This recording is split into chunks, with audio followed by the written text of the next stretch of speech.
নমস্কাৰ। সেইদিনা আছিলে 21 ছেপ্টেম্বৰ আৰু জুবিন গাৰ্গক যিদিনা সৰু সজাইত অনা হৈছিলে শেষ শ্ৰদ্ধাঞ্জলিৰ বাবে। এয়া আমি গাড়ী পোৱা নাছিলোঁ, কিবাকৈ আৰু গ'লোঁ আমি তালৈ। আমি 4জনী গ'লোঁ হোষ্টেলৰ পৰা।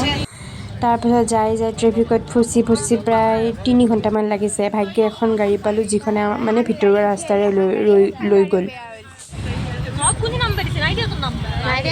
যিটো দুৰ্গতি মানুহ, বাপৰে কিমান মানুহ আহিছে, গোটেই অসমৰ মানুহ। তাৰ পৰা আমি নামি উঠি খোজকাঢ়ি গ'লোঁ কিছু, যাই উঠি পালোঁ সৰুসজাইৰ গেট। এটা পৰিৱেশ, মানুহ একদম চাৰিওফালে মানুহ।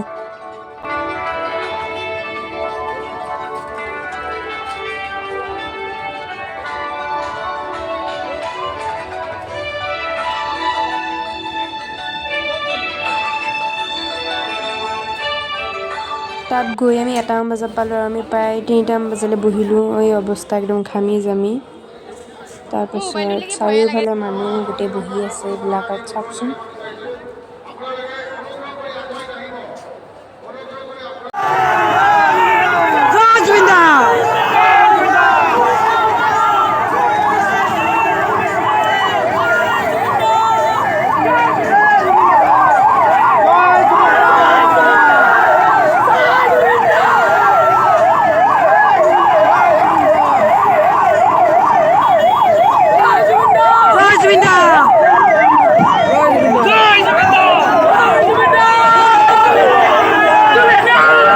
ৰাস্তাই ঘাটে ভগৱান, কি মানুহ।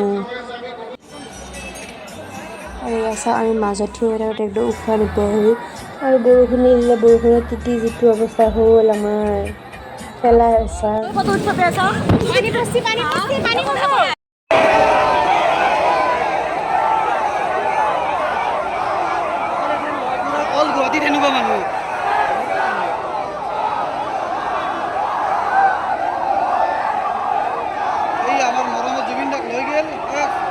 মানুহৰ ঠেলা হেঁচাত গৈ আমি কিবাকৈ ফুল দি সেৱা কৰি উঠি আহিলোঁ প্ৰায় 3টামান বজাত, বৰষুণ এৰাৰ পাছত।